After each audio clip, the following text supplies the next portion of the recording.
engxakini phoswe ecaleni ithetha into yoba ke wena uziphathile kwintsikelelo ebisiwiswa apha tata Bishop awunayo wena intsikelelo ngoba wena into yenzileyo khange unikele.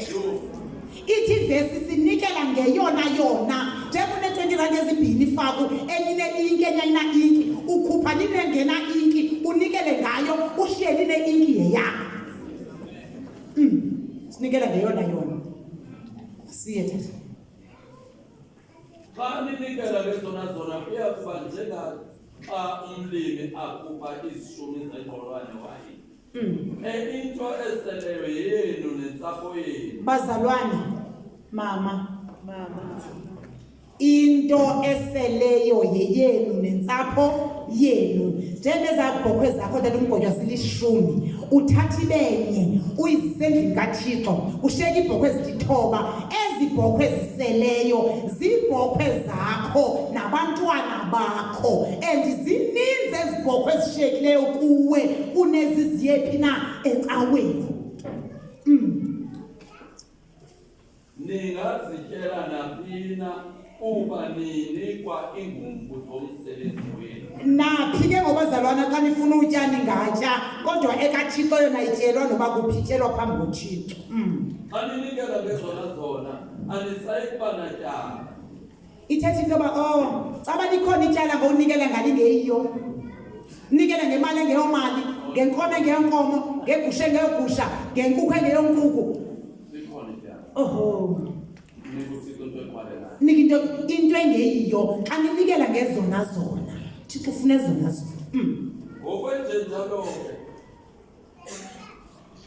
Ngokwenjenjalo ke aniyikuyigcwalisa iminikelo engcwele yamaSirayeli, ningayikufa nokufa.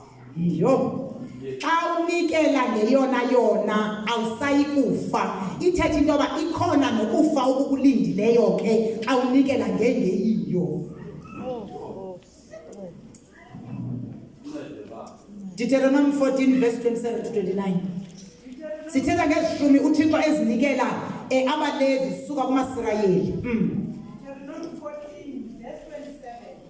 Ningaze nibalahle abaLevi abahlala phakathi kwenu. Kaloku bona abanamhlaba. Njalo ekupheleni konyaka wesithathu thathani isishumi semveliso yenu nisigcine kwezo ndawo nihlala kuzo. Yoba sisabelo sabaLevi njengoko bengenamhlaba bona ndawonye nabangeneleli, iinkedama nabahlolokazi abahlala phakathi kwenu. Ofuneka beze bathathe batye banele. Ofuneka beze bathathe batye bonele. Bathathe entweni naba bahlolokazi nezikedama mamjeyi, bathatha masibhi kwezangqumba ngengqumba, bazofika bathathe batye bonele. And ningabalibala abaLevi abaphakathi kwenu. Xa ke ngokwingqumba tata uBishop zingezanga bazotya ntoni? Ngoba kuthiwa bafike aba bahlolokazi nezikedama bafike bazotya bonele. Xa iingqumba zingekho bazodlala. Ithi vesi kuNehemiya mabahambe bayosenzela ibhizinisi zabo, bayolima amasimu abo, balimele abantwana babo. uNehemiya wabalanda 17 ngoba kwakukhona ingqumba. Xa ke ngokwezingqumba zingekho bazawutya ntoni? Bazoza beze apha bazothini? Haleluya. Ningabalibala abaLevi. Ufikile ku-29 mama. Lento ke yenzeni khona ukuze kundikhoyo uThixo wenu anikamsamele kuyo yonke into eniyenzayo. Yonke into ethena yenza neniyiphatha ngezandla neniyenzayo uThixo wonisikelela xa ngabe niyenza lento yokunikela izishumi ngantoni na ngokuthembeka. Makorinte oqala chapter 9 verse 13a.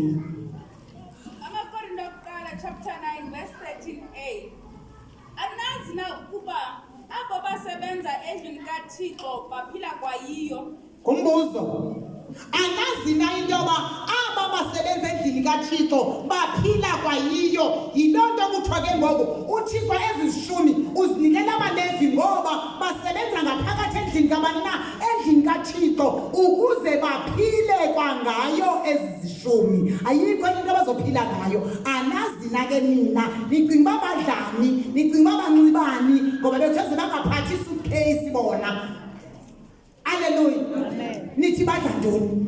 Ithi ke lento anazina intoba abahlala phendini kaThixo baphila kwangayo. Ukwathi umakhulu apha yaqanda nebi 300 yenyuka i500 uthi ke ngeke ndinixelele ithethe intoba okusalayo nokusenyanisweni uyafumana ngoba uphina ulapha ngaphakathi endlini kabani?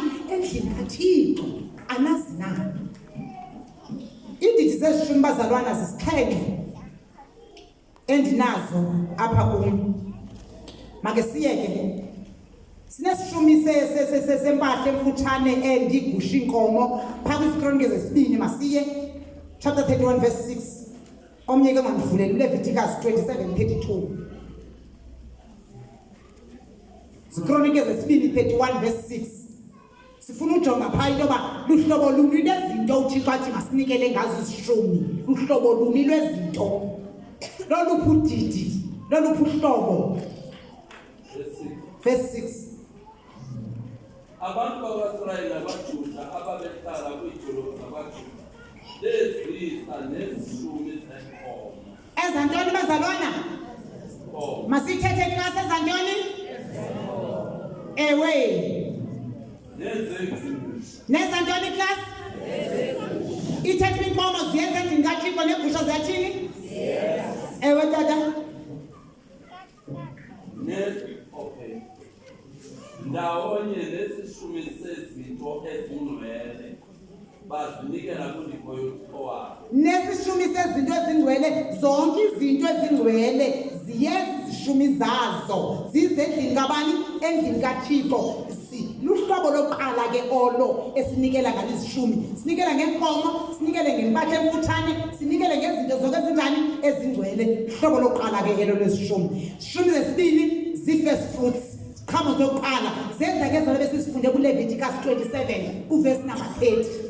Izishumi ekuthiwa zona ziziqhamo zokuqala, lulibo lantoni? Lokuqala. Lolu siluzisa kuThixo.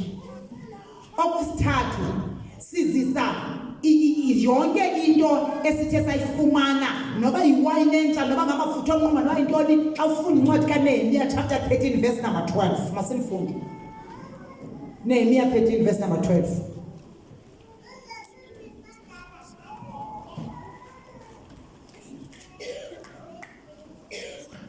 Nehemiya 13 verse number 12. Xa wonke uJuda wazizisa izishumi zenkomo, iwayini entsha namafutha omnquma, wazifaka koobhima. Isishumi seenkozo silinde umbona tata umgotshwa, ubale onosheleni tatam uba usogqiba uchuba. Onosheleni bakho bangaphi? Usobabani babani ngoba ubala ngamagqongo, ubala ngonosheleni, kodwa kusalayo unosheleni weshumi asingowakho ngoba izishumi zeenkozo ziyeza. Bezizishumi zeenkozo ezewayini ezentoni bezizisendlini kabani bazalwana? Endlini kaThixo. Lolu luhlobo lwesishumi olufunekayo ke olo.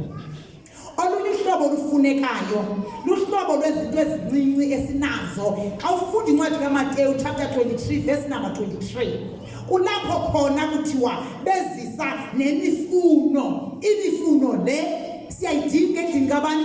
Endlini kaThixo. Phambi koba udle esasipinatshi sakwakho, yikha isipinatshi usisendlini kabani? Endlini kaThixo. Ezinto zikhangeleka zincinci. Imveliso yantoni leyo? Imveliso yomhlaba. Imveliso yomhlaba. Mawoni nabachazi-mthetho nani baFarisi, mamenemene ndini, ninikela kuThixo ngesishumi sayo imifuno enjengeteleba nedile nekumini, kanti niyazithethele zona zinto.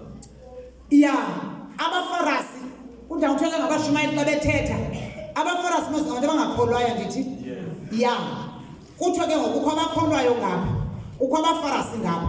AbaFarisi bona klasi khona klasi. AbaFarisi bona bakhuphe ntoni? Izishumi bengamatshijolo benjalo.